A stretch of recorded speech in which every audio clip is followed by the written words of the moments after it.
Well, hello, good afternoon, and welcome. My name is Greg Ingham of Media Clash, the publisher of Cardiff Life, and welcome to our fifth Cardiff Life Business Club, Emerging into the New World. Candid insights from disparate sectors, different people, different areas, telling us about how they've been navigating through these continuingly weird times that we're all responding to, personally, professionally, and managerially. I hope you're all keeping well and staying positive as far as we all can. After all, we might as well be positive, might as well give it a proper go. Keep optimistic, keep hopeful, keep focused on the idea that smart people and businesses here in Cardiff, plus its role as a proud capital city, will serve us all well in the coming months. One of the paradoxes of the pandemic is that we've never been further apart, yet closer still. Imagine if this pandemic had happened a few years back when Zoom wasn't even a thing. Very, very different. We've all seen inside each other's homes. You can see some backdrop from mine.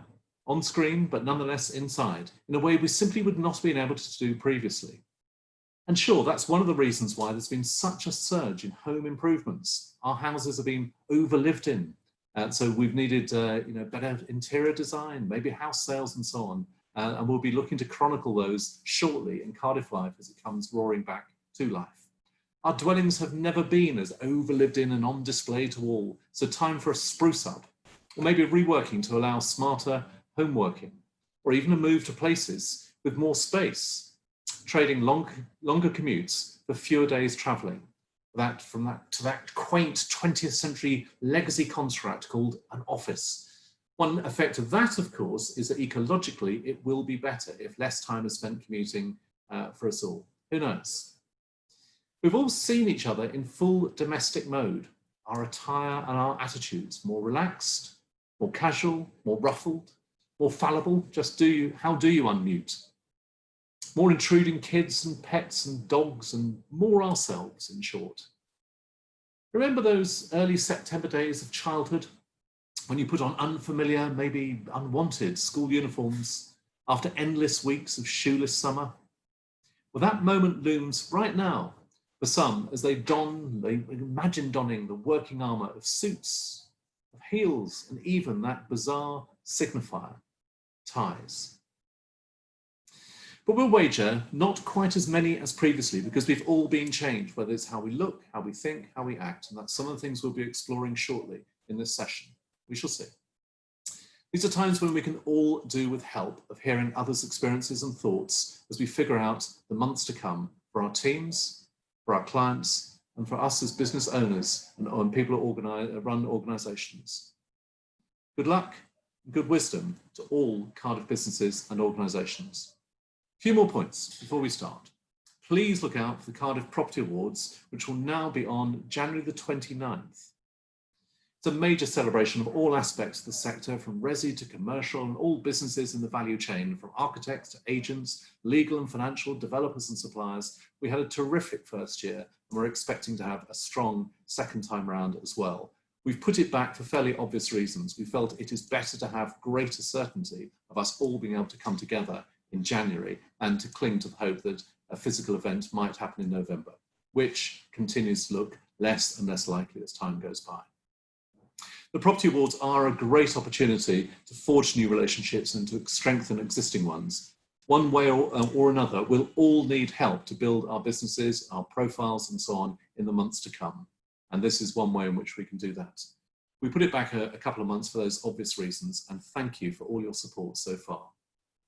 And the Cardiff Life Awards will be running for 2021 in City Hall on March 11th, that's the 14th, March the 11th. We will be communicating all of this and turning up the volume about our comms to make sure that once more we can come together and celebrate the greatness of this city. I have to say our teams, of course, will be happy, probably delighted to talk to you about sponsorship opportunities for both awards or either. And the big news is that Cardiff Life is returning. With any luck, through the powers of technology, we should be able to switch right now to a short video, which I'm hoping we can bring up on screen. And here we go.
Well, yes, that's the news. We will be back very shortly on September the 25th with Cardiff Life and then the Cardiff Life Awards beyond that. And we think the world, who knows, the world may well be feeling slightly different come September. It's a time of perhaps greater seriousness in terms of business, in terms of how the city is thinking about itself. Probably, but we don't know whether or not all our schools will be open once more and that a very different form of life can return to that which we've been experiencing these last 5 months or so. Like all our independent businesses in the city, we've been so touched by the support that the business community here in Cardiff has given us. We're all flesh and blood. If anything, it's more and more apparent that that's the case. And we're all in the same storm, perhaps in different boats, and we're all in need of buoying up. And the response we've had to announcing our plans to return with Cardiff Life have really buoyed us up. So thank you ever so much.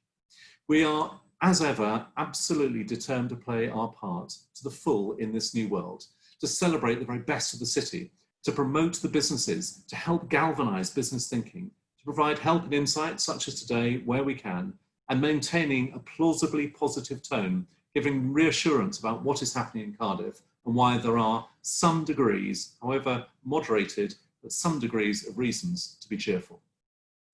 Hashtag Cardiff Together. Look for that tag on social media. Look out for it also in our weekly newsletters where we seek to promote the good that people do. And there's been a huge amount of that in these recent times. The tougher the time, the more that people show their better side. And it's been really touching.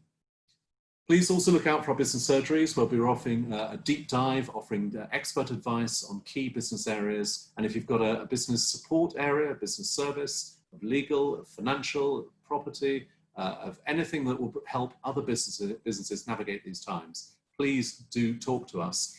Those surgeries and this as well will be available on our Cardiff Life YouTube channel shortly.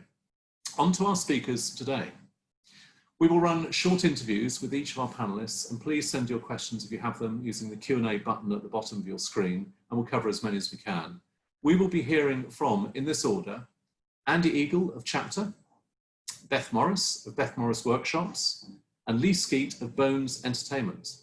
So if I may at this point ask Andy to come forward and let's have a word.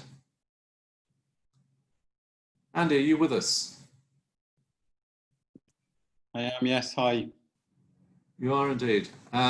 You have the advantage of me that I can't actually see you, but I'm hoping everyone else can see you. So good. Tell us a little bit about the Chapter campaign. We'll briefly set the scene of Chapter. Most people, of course, will know it, but tell us about the enterprise and how this funding campaign has worked, please.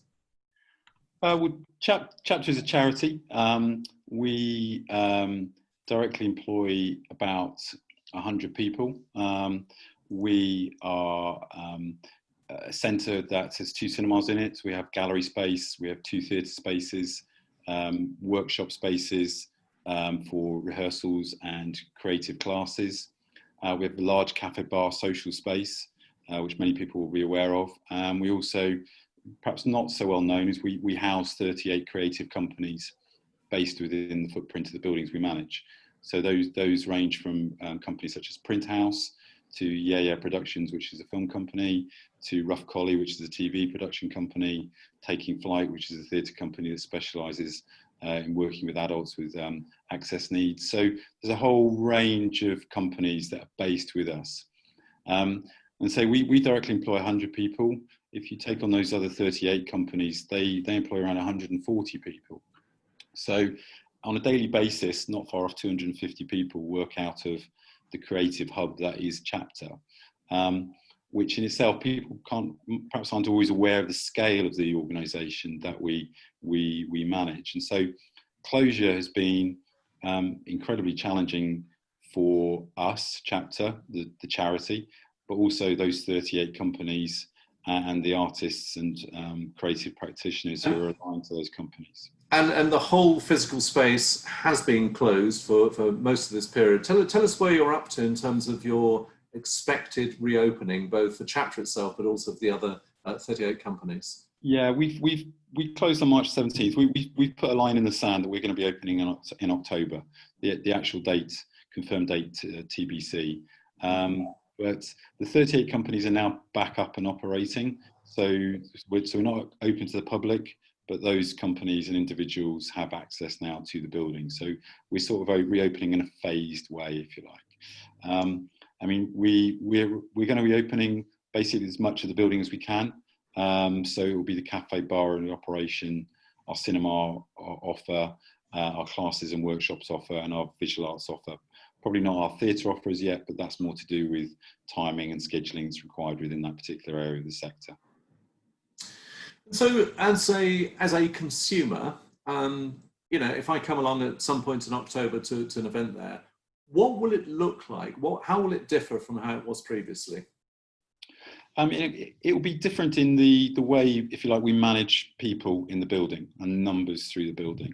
One of the things we're very mindful of, and our responsibilities as a major centre in Cardiff is to make sure we do it correctly and properly and safely for staff and for customers. So, you know, people who perhaps come to chapter on a Friday evening or a Saturday evening will be aware that, you know, we can often have across the whole building upwards of 1,000 people in our cafe bar, in our performance spaces, in our cinema spaces, in our workshop spaces. Those numbers are going to be capped. So there'll be more controls at the door as you come in, more head count, if you like. There'll be things in there in relation to test and trace, which again we're still, you know, working through and you know, awaiting information on. And there'll be things, for example, we're contemplating testing people, you know, temperature checks as people come into the organisation. So it's about reassuring.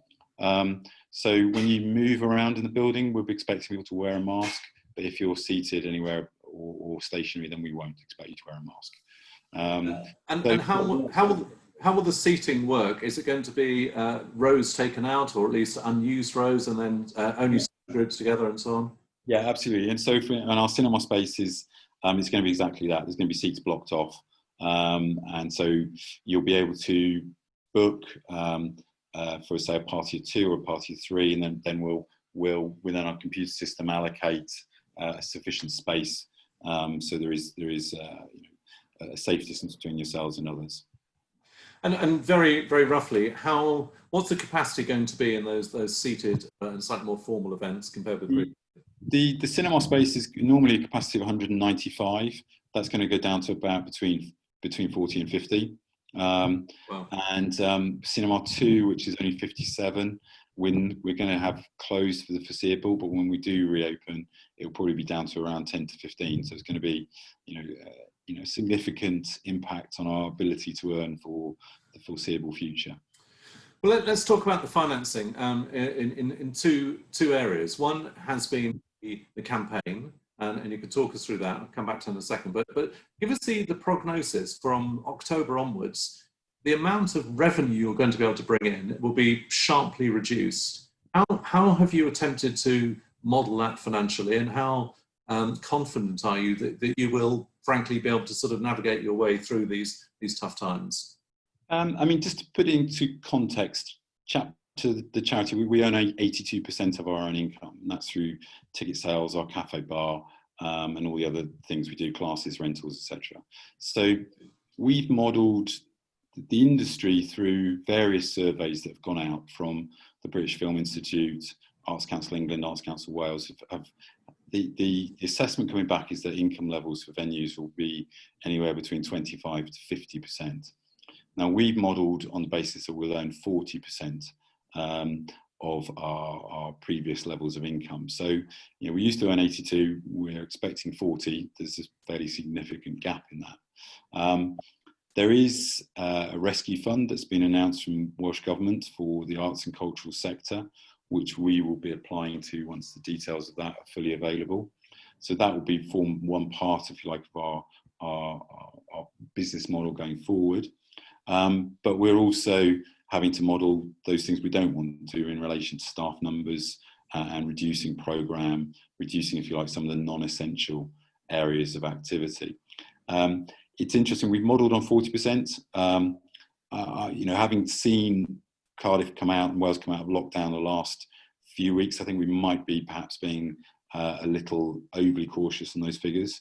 So, you know, we have a very strong, loyal audience customer base at Chapter, so I think they'll be wanting to come back to us. So we may be under budgeting and under recognising what we might be able to earn. Could you just give us a flavour of that when you say, and clearly none of us know, but when you say that the response in recent times has been perhaps a little bit ahead of what you might have expected, such as what? What gives you a bit more comfort? I mean, seeing, for example, you know, the hospitality sector returning. I think the £10, although we Chapter, we haven't opened, we took the decision to open as a whole building later on. You know, it seems that hospitality is perhaps doing better than perhaps people anticipated, and that forms a key part of our earned income area. So I'd like to think that will perhaps come higher than we're perhaps budgeting at the moment. But you know, these things are educated guessworks, as we all know. I mean, I think the other bit I think for me to point out is, you know, we've done very well raising funds from some very generous donations from philanthropists, but also our audiences and customers. You know, we've raised just from them directly, you know, from £5, £10, £20 donations, we've raised 45,000, which is, you know, a significant amount of money. And you know, about 6 weeks ago, we'd hit 30,000 in that fundraising, and the National Theatre in London were proudly announcing they'd raised 100,000 in a similar scheme. So, you know, for us in Cardiff to have raised 30,000 in comparison to the National Theatre raising 100 in London, I think it indicates the value and the affection people will have for Chapter, and so that's something we're going to obviously intending to build on. As well as clearly the value of that money and what it enables you to do and so on, it must, from an emotional point of view, for you and your team, you must feel very buoyed up by that you don't quite know in the virtual world or whatever, but there's people out there who will back you. This must have been an emotional time for you per se. Talk us through that, personally. Yeah, massively so. I mean, when we closed on March 17th, you know, we earn 82% of our own money. Suddenly those tills stop, and you know, we've been losing the best part of £250,000 a month, so we've had to plug that gap, and you know, we've done that pretty successfully in various forms. So the raising of those monies from particularly individuals and customers. Well, I don't know if it's just me or if it applies to all, but I think we might have lost Andy temporarily. Andy, we hope we'll be able to reach back out to you shortly. What I'm going to do is swap now, if I may. We'll call you back in a moment, but swap now to Beth Morris. And Beth, if I could ask you to come forward, perhaps a minute or two earlier than you might have expected. No, Andy's back. Is he or isn't he?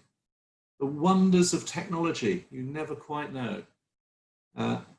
I think we should probably switch to Beth at this point, and Andy, we will return to you in a moment. Beth, if you could step forward, as it were. Are you there? You are. How are you this lovely morning? Very hot in Cardiff, but doing okay, yeah. Nice to see you. Well, I want to take you all the way back about, I don't know, 4 weeks or so. There was one particular night where we had the virtual Cardiff Life Awards. And if our team are prepped for this, I'm sure you've seen this once or twice before. But one of the real virtues of virtual events is you have a much bigger audience, including, in this case, your own family. Please, let's roll that video one more time. Beth Morris.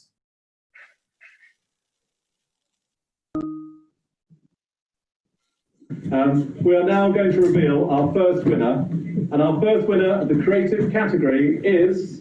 Good luck, Beth. Go on, Mum. Beth Morris.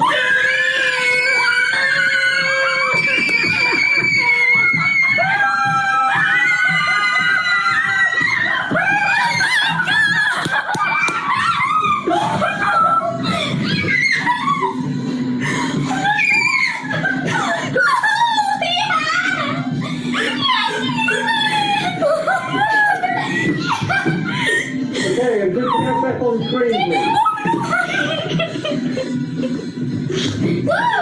There you are, Beth. You're looking happy, you're looking smiling, you're pleased to won this award. My glass is empty, and my heart is full. Oh, very good. Was that a pre-prep line? Right. Well, I think I'd defy anyone. You'd have to have a heart of stone not to ever so slightly tear up watching that. And I think you are too at the moment. That video, I think, has been viewed over 10,000 times already. The sheer exhilaration of that moment. Just go back to what was happening 5 minutes or so before that, and how you felt as it came up to it. Talk us through it.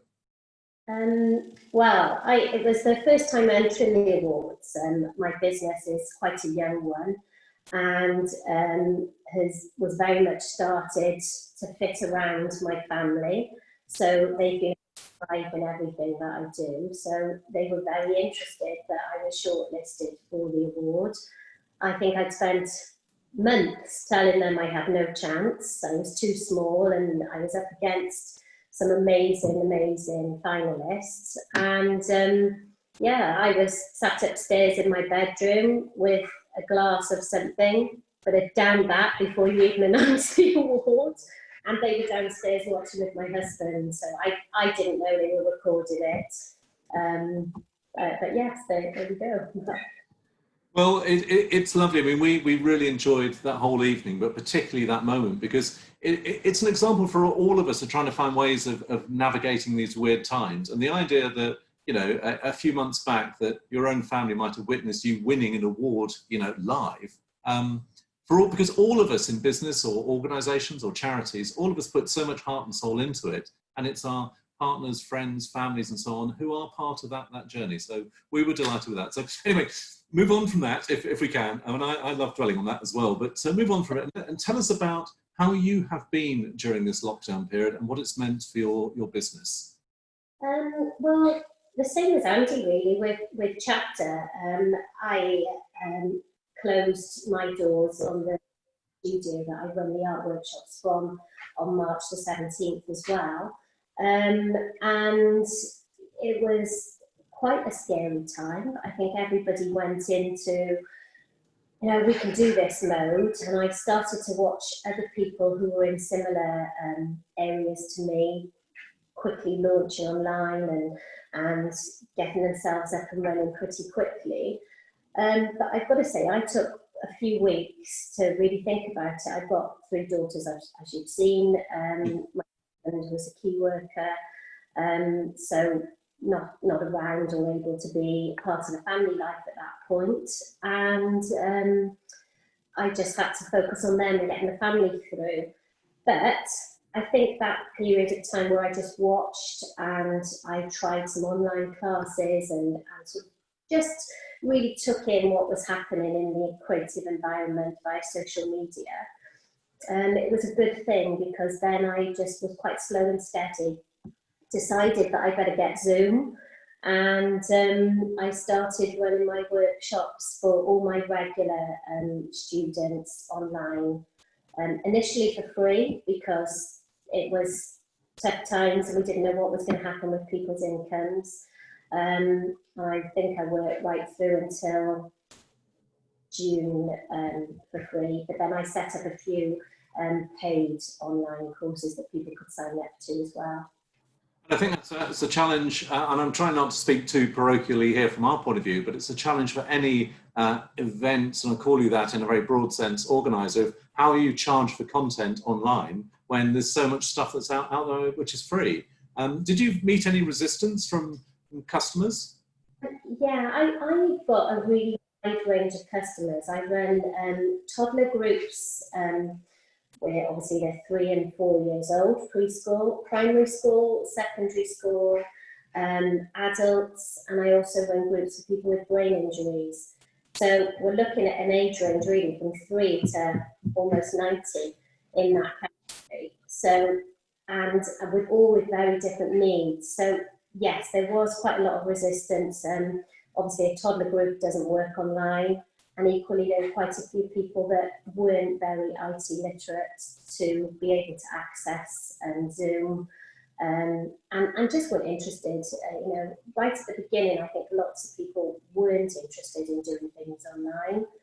Then there was very much people were for it, and then everybody got Zoom fatigue, and people were sick of it. and just wanted to be back in the art studio, basically. And will you continue with the online approach as well as in real life when you can? I think that the difficult thing for me is I've got an amazing studio in Insole Court in Cardiff, which is a converted dairy. Beautiful space, and people love coming to the studio, and here now, obviously. And people love coming here because of how inviting the space is, but it isn't very big. So to fit people 2 meters apart, I can fit 4, which, as you can imagine, when I usually run classes between 12 and 14 people, financially, unless I hike my prices up, it's going to be very difficult to run classes as they were, where people are spaced 2 meters apart. I can fit 10 people in the studio 1 meter apart. So if the guidelines change to 1 meter apart, then that would be great. But at the moment, I'm very much looking to potentially some small groups and a continuation of online, but it won't be like it was in lockdown. It's going to have to be very flexible. So as soon as we can return to the studio, we will. Or equally, if we are in the studio and there's a Cardiff lockdown or people develop symptoms and I have to close the studio down, then I have to then move back online. So I've just got to be adaptable, basically. Yeah, and it's a sequence of short-term decisions, I guess, born of whatever the latest information is. And government advice is changing and continues to change. And I guess there's also a different approach for the British, or dare I say even English government, as opposed to the Welsh government. In England, it is rightly or wrongly, and one can argue this both ways, it's a little bit more relaxed in terms of detail. The trouble of that is that then most have overinterpreted that, and it's as though lockdown never happened. In Cardiff, it's much more assiduous, which may well be right, but it's not helping your business in the near term, I guess. Not at the moment, but equally, you know, I do understand that safety is the most important thing for everybody, and I've just got to adapt and keep the creativity going in the best way I can. Yeah, let's talk about that.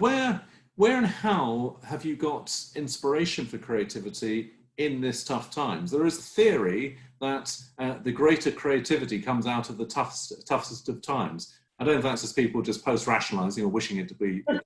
What's your take? I'm a bit of an ideas person, so I can find creativity in anything. You could put any object in front of me, any piece of artwork, nature, and I could find an art project out of it. So I trained for a long time as a teacher. I used to be a lecturer, and I've written a lot of books on this subject, and I just have managed to find it. And I suppose my strength in doing the job that I do is that I can motivate other people to be creative. And that's my passion more than anything, that I can help other people to be their best creative selves. Okay, Beth, I mean, for now, I'd ask you to unmute yourself, or rather mute yourself and retreat. We'll bring you back as a panel discussion. And one of the questions I'd like to ask you and the others in a moment is about the point of reassurance, how you reassure your customers when you're able to operate physically, not just the mechanical points about masks and sanitizers, but the emotional or the emotional side, essentially, the psychological side, perhaps. We'll come back to that. For now, Beth, thank you very much. Thank you. Let's bring in Lee, Lee Skeet. If you could come forward, I would be very pleased. So Lee's business is called Bones Entertainment, which started in Cornwall and is now, in recent times, relocated to Cardiff. Lee, are you there? Are you joining us? Yeah, I'm here. You're here. I can see myself. Yeah, good man. You had the advantage of me there. I was being to infill at the time. So you trained at Gordon Ramsay and you've worked in several Michelin-starred restaurants. So what is Bones Entertainment and why do you do it? It's a business I started down in Cornwall. It's primarily an events company. Like you said, I did train up in London a few years ago, and I was a chef for quite a few years. And unfortunately, when I was living in Cornwall, I was in an accident that prevented me from cooking for, I haven't been cooking for 3 years until recently. So in the meantime, I started an events company doing mainly music promotion, putting on shows down in Cornwall, done a couple of festivals. And I moved up to Cardiff in January, so just before lockdown, which was pretty bad timing. And well, yeah, as you know, been on lockdown until now, so I'm just starting to get going again. And the first thing we're doing is we've started a supper club down Cardiff Bay. We'll come on to the supper club in a sec, but just tell me from both fronts, both on a personal basis of how you have responded to these times, how you've coped and found your way through, but also from a commercial point of view, what have you done? How have you managed to have some form of funding or income or whatever in these times? Initially, it was like really, really difficult having just moved to. I was already kind of starting again as a business in Cardiff, but after a couple of weeks of moping around a little bit, I've decided I've got this time. It's very unlikely, I hope, that in our lifetimes we're going to have this time again to have so much free time to really focus on what we want to do. So I kind of used it like that and put all of my time and effort into organising for once lockdown is over. So all of my time's gone into booking music events starting in December, hopefully, and starting this supper club, which we started obviously like the week indoor dining was allowed again. So tell us about the supper club, how that will work from a commercial and also operational point of view. The way the supper club works, before lockdown, I did a few in Cardiff at Brewdog's where I'd take over Brewdog for the day, and I would sell tickets online to normally a 6-course meal. And yeah, I'd take over for the day, cook for everyone, and it would be more of an event than a restaurant sort of thing. Now, with things being how they are, it's a bit tricky to find a large venue like that. And I've also always wanted to do things on a smaller scale. So I've literally taken over a friend's apartment down Cardiff Bay, made a dining room in there, and we sell one big table every night, sell tickets to it, just for one reservation each. So like one social bubble each night. So it's quite good because it avoids people stressing about social distancing from each other because there's no other guests to worry about for them. And how is it for you working in that environment? When you're, you presume you have a mask, do you have a visor when you're working, or? I don't have a visor. I have a mask and obviously the sanitizing everything and hand stuff. And you mentioned about some music gigs and so on. What sort of scale might they be? What's on your planning horizon? Before lockdown, we were doing gigs of a few hundred people. Ideally, when we open again, or when we start up again in Cardiff, it will be around between 300 and 1,000 people. But obviously, that's not doable at the moment. We have got a show booked in December with a 350 capacity, so I'm hoping that'll be allowed by then. Things are going pretty well in Cardiff, I think, so in Wales as a whole. So feel free to give a plug for that 350 capacity event in December if you wish. I would, but it's a secret at the moment. It hasn't been announced, so I can't. But well, it will be at the Globe on December the 11th, and we've got a great headliner. So that's all I can say. Okay. Well, I'm not going to push you further because I'm sure there's a contractual or whatever reason. Yeah. The point at which you can say, please pop us the details and we will promote through our company. Yeah, I definitely will. Thank you. Yeah, no. One way or another, we all need help progressing. So tell me, what do you think your business will be like next year compared with what you thought it was due to have been like this year? How's it? How are your expectations being changed by this? To be honest, lockdown's been really beneficial for me. I probably wouldn't be as positive in as a positive position now if there hadn't been coronavirus and lockdown, because it's actually given me a lot more time and no distractions so I can actually focus on building the business. And the way that I've been planning it during lockdown, we've already set for at least the first half of next year. So I'm quite positive about how it's going to go. We've got everything ready to start up straight away as soon as we're allowed to do events. And it's obviously going to improve from doing nothing, but I'm pretty positive about it all, to be honest. That's really good. I think that's a good point in which to bring back our other two panelists. So if you stay online, as it were, if Beth rejoins, and I hope Andy is able to rejoin. Lovely. Beth, you're back in the room, as they say. So Andy, I'm not sure whether it's something at my end or your end, but if I could just pick up the point I was going to ask you, which is about the fundraising you've been doing. How did you approach that? How schematic were you about a big campaign and marketing, hearts and mind exercise, and how far was it intuitive? You just got on with it because you blooming well had to do it. I think intuitive is probably quite the right word. We just had to kind of get on with it. I mean, I'm not over-egging it when I say, in the first few weeks of lockdown, it was very touch and go whether chapter would go insolvent or not. So we were effectively pulling out all the stops to plug the lost cash flow that we'd had, and so a scheme of Save Chapter and asking our loyal audience and customers to support us through the short term was an obvious thing, if you like, to do, and it was an intuitive thing to do. I mean, we're very fortunate within the staff that I have an extremely skilled fundraiser who raises money from trusts and foundations and other sources on a regular basis. So she turned her attention very quickly to instrumenting and preparing a campaign, which we then fed through, obviously, our website, social media, and all other sources, and our own database, which is substantial. So it was enormously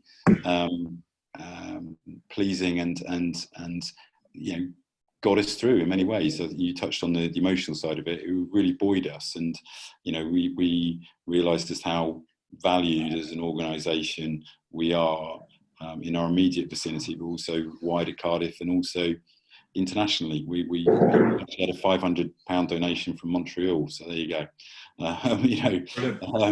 So from a company we worked from previously from over there. So it really did buoy us and galvanise us, and we've been a very small team for a long time. Because the majority of our staff have been on furlough, so it really energised us in a considerable way. And how have you been with your team, if it may be not quite the right word, but managerially, about how you've worked with, kept them buoyed up and so on? I would imagine Zoom has played a big old part, but how else, what other sort of tips might you have for other businesses watching this about the way in which you've communicated with your team? I mean, we set up sort of 2 small days. We've had 9 of us working full time since we went into lockdown. So there's a senior management team, and then there's a wider, what we call a critical ops team that looks after the building, and our HR and our campaigns and our publicity, if you like. And also our IT, because we're all working in different places. So that's been a really important part of it. So there's that sort of 2 layers of, if you like, direct working. But the wider team, I've just been totally straight with them through regular newsletter updates, telling them of the challenges we've faced as an organisation, telling them what we do. I think engendering hope when it's been appropriate, but also being realistic when it's been appropriate as well. So I'd like to think our staff have been well briefed, those who are not directly working at the moment, and are totally aware of the situation, which is still relatively touch and go in the coming months. So I think that's been a really important part of what we've done, and that's the feedback we've had from staff, that's been appreciated, understood, It's a very fine line for any organisation or business leader about navigating between the apparent truths as best we can interpret, but not wishing to scare people. It's as though that there's an old T.S. Eliot line about human beings can't stand too much reality. And I think we've had a lot of reality in these last few months. We've also had yeah, no, absolutely. I think that's a really good line you've just come up with, actually. So yes, it's a delicate balance. It is that exact point. We none of us wish to sugarcoat, but we don't want to scare. But the truth is, none of us actually know. We can just give our best. There's a question that's come in from our good old friend, Anonymous Attendee, which is a fantastic pseudonym. Have you learned anything about yourself and all the business during lockdown? Let's reframe that. What have you learned about yourself and the business during lockdown? Beth, perhaps you start. Well, running sort of 15 workshops a week from my studio. I've got a couple of tutors as well who teach, but I'm pretty full on. And I've got a family. I think what I learned most was to slow down, be grateful for the things I had, and the health and the family being one of them, and also the wonderful community really that I built. Beth Morris workshops that really did stand by me, and we sort of stuck together with a lot of contact throughout lockdown. So yeah, it would be that for me. You touched on this earlier that you actually, in some respects, found some elements of this pandemic, at least the consequence of it, almost positive. But what have you learned primarily, do you think? Just not to panic, basically. After the initial shock and panic of lockdown and worry, I've just kind of got my head down, worked hard, and it's been really positive, and seen how much you can actually get done, how much you can achieve when you set your mind to it and have a bit of space and a bit of quiet and see the positive side of something rather than seeing it as in, I can't do events. I've seen it as, well, I've got all this time to plan things that I would never get the chance to do normally because I'm too busy. So just putting a bit of positivity on it is probably something that I've learned to do where I might not have done in the past. Yeah, and Andy, this particularly chimes with you, but what have you learned personally during this process? I think Lee said a good word there. Don't panic. Because, I went through a period of panic, certainly for the first few weeks. But I think learn to work through things methodically. I think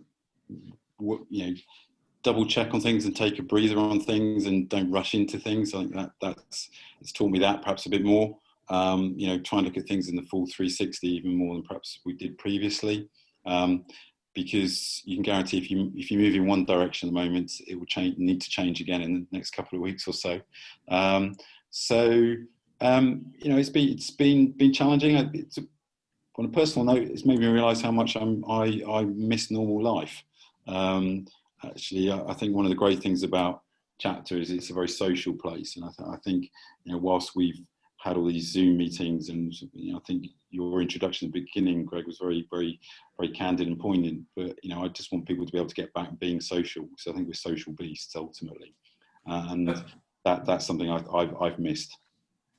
I wanted to touch on that point, both from an organisation, but really from a personal point of view. That all of your areas of hospitality, of events, of arts, creativity, and so on, all of them are inherently sociable. So how has this time affected your sense of self so that you've not been able to be as sociable as an individual as you might have been otherwise? That's an iteration of why you do what you do. How has it changed how you think about yourself?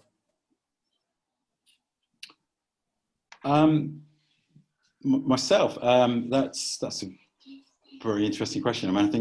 I think the one thing that has been really interesting in this lockdown is how reliant people have been on arts and creativity. We went into lockdown, people have turned to films, they've turned to TV, they've turned to books, painting, drawing, music, you name it.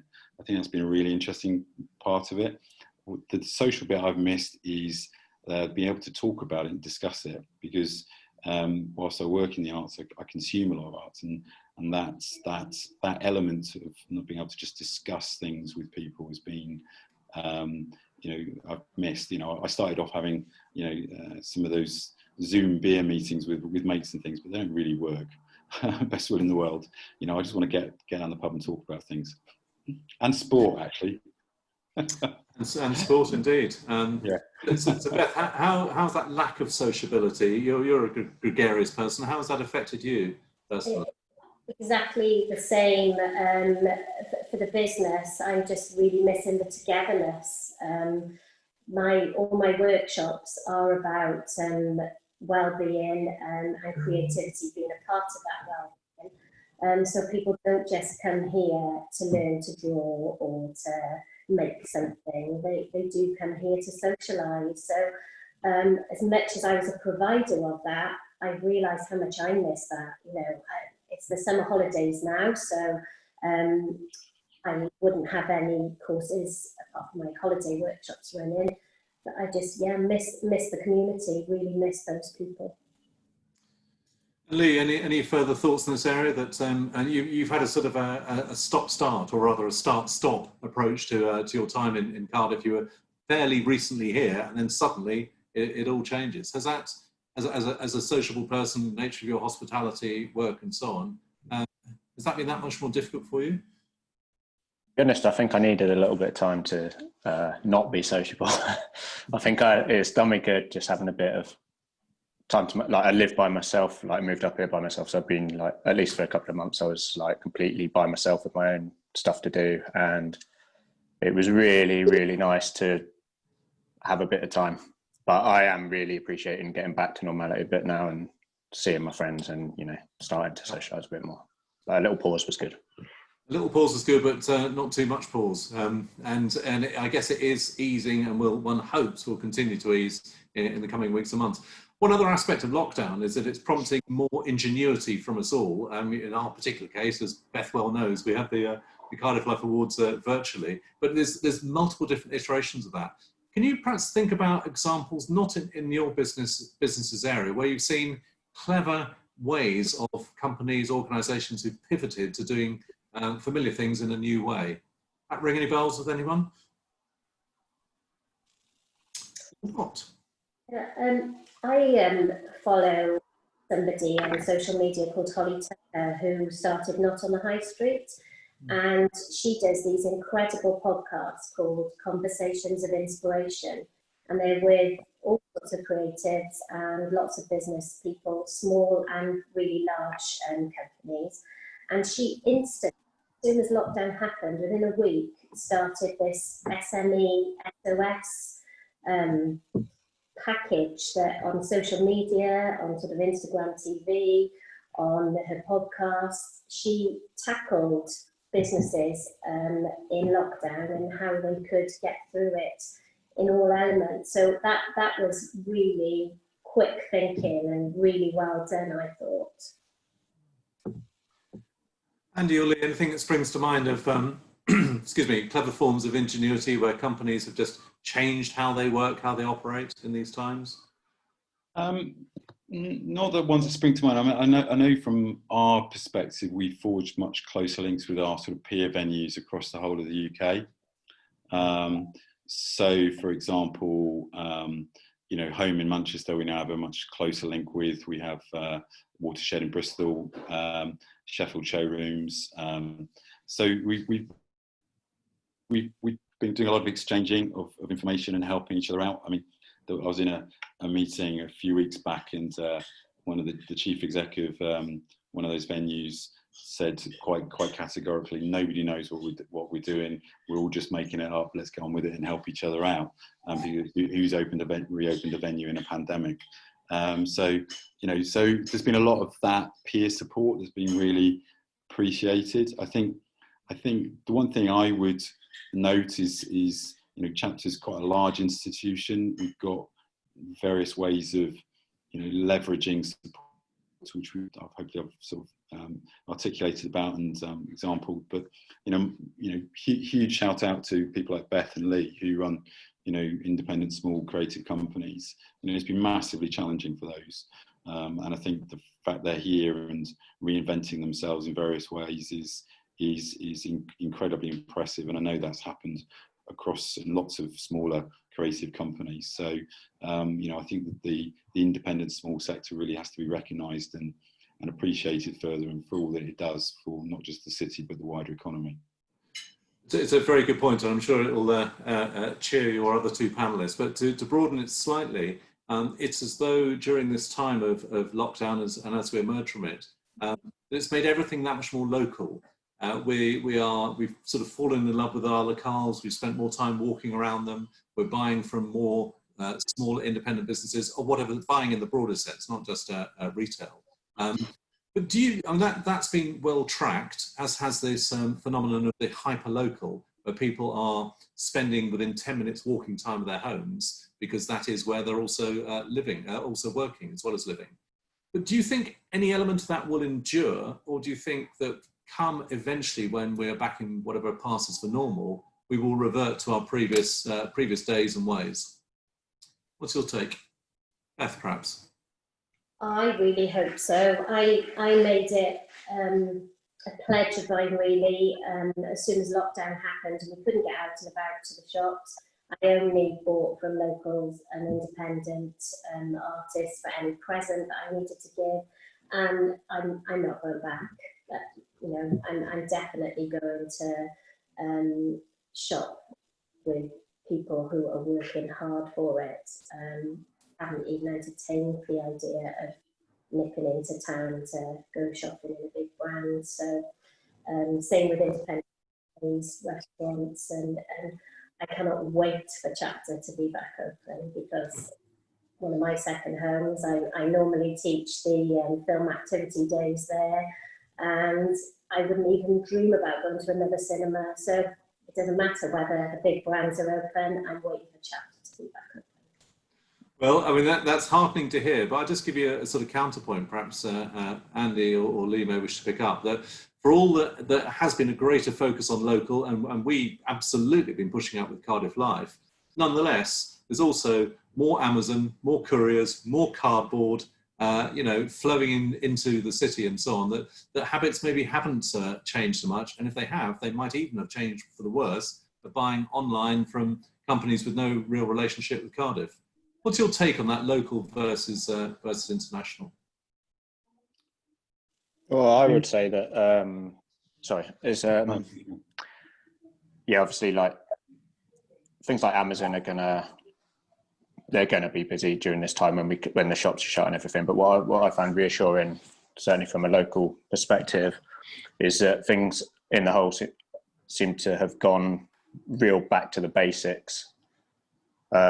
With people shopping locally and just really having an idea of what they can do with their own personal touch and their own business. So within the events or with the restaurant industry, the chain restaurants have been collapsing throughout the lockdown, whereas local independent restaurants have been coming up with, because it's the people that work there, it's not the brand, it's the people who are having to have ideas and come up with things to keep their business going. And it's been really good for me to see what these local restaurants and other small businesses are doing, which from my point of view, lockdown has shown that local and more basic business models seem to be doing better than the huge brands at the moment. And that's reassuring to me, at least.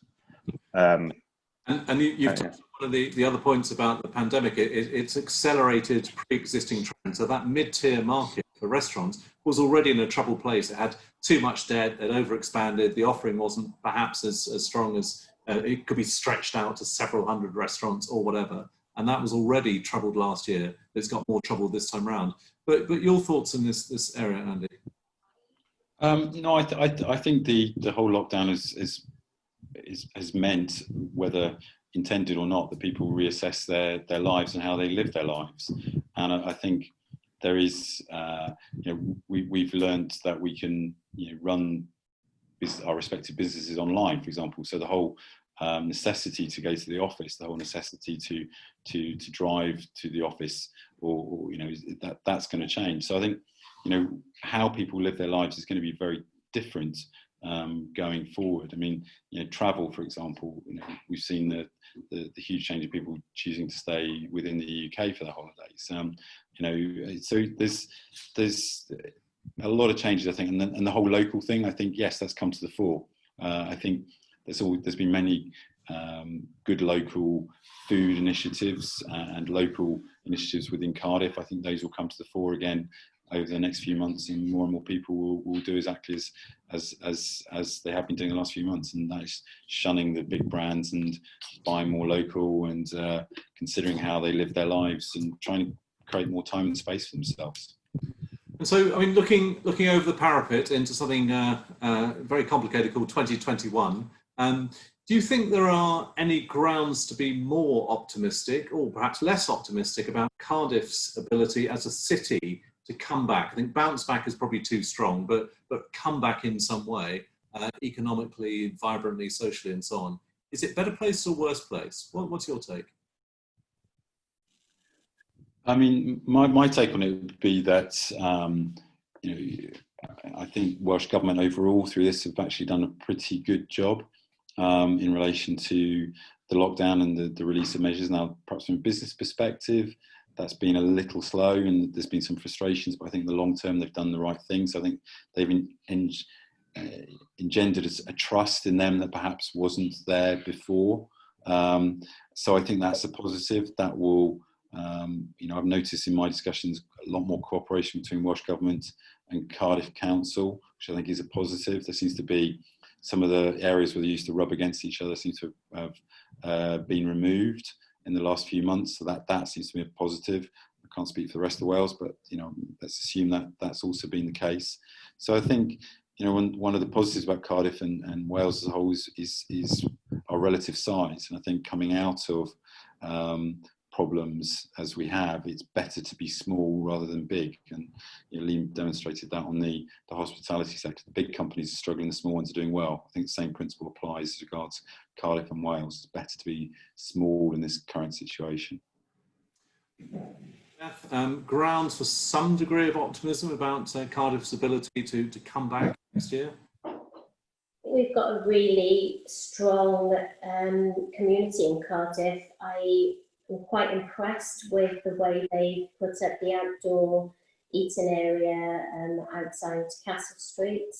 I know that there are a lot of businesses that didn't want that, but the fact that I can get on my bike with the girls, ride our bikes into Cardiff and go and eat out in a really beautiful city that isn't overcrowded is got to be a bonus. So I think it's done pretty well. And Lee, as a sort of a newbie to the city, are you looking with some optimism to 2021 for Cardiff? Yeah, certainly. I reckon it's a pretty good place to be if you're a small business. I do think like the main city centre, the shopping centres and the big branded restaurants that are there, I don't see that as a positive stance as the small businesses have, but that's kind of a bit of a good thing in my opinion. I think we'll see a lot of the business from the city centre move slightly outwards towards like the restaurants in Pontcanna or down further outside the city to the more independent places and smaller businesses, I hope. Yeah.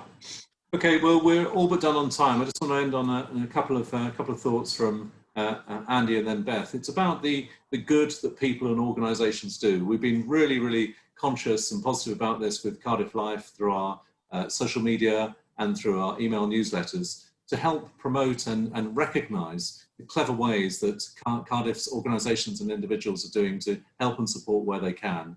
And please continue to look out for that and use that hashtag Cardiff Together. But Andy, let's have your thoughts. You've got a particular individual you want to give a shout out to.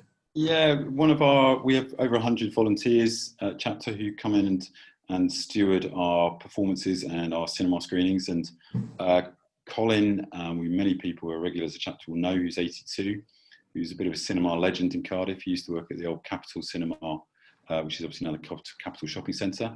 So he's ushered over 1,000 screenings at Chapter. We've been keeping an eye on him and communicating with him and checking on him during lockdown. But now he's able to go out. He's coming into chapter pretty much every day now for just to help out and see what he can do. We're not open to the public as yet, but he's coming in and helping us get ourselves ready for reopening in October. And I think that's a great story of how he sees chapter as part of almost like his second home. And it's kind of this balance between lockdown health and well-being health. He needed to get out and socialise and be with people because he lives by himself. So that's the story I just wanted to pass on. Lovely. That's really sweet. And Beth, I actually think you know him, don't you, as well? Oh, brilliant. I love Colin, yes. He is part of chapter, really. So answering the same sort of question, mine would be a shout out to Nathan Wyburn. I think the way he has approached the different art projects he's done throughout lockdown have been incredible, so supportive. And his thanks to the NHS key workers, which was a huge collage of people who worked within the NHS, and he made that amazing picture of the nurse with her mask on that is actually in all the health boards facilities. So I know it's in all the hospitals around Cardiff and the Vale. It's just fantastic, really impressive. Yeah, there are so many good people, but the great work that Nathan Wyburn has done in these recent times particularly really does deserve to be commended in this way. So I'm glad you gave him a good shout out, Beth. Thanks for that.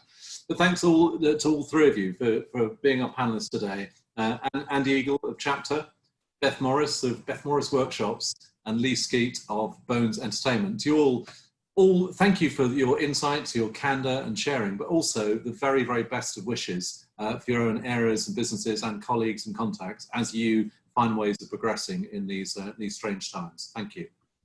Thank you also for everyone watching this, whether live or subsequently on YouTube. Thank you for your time.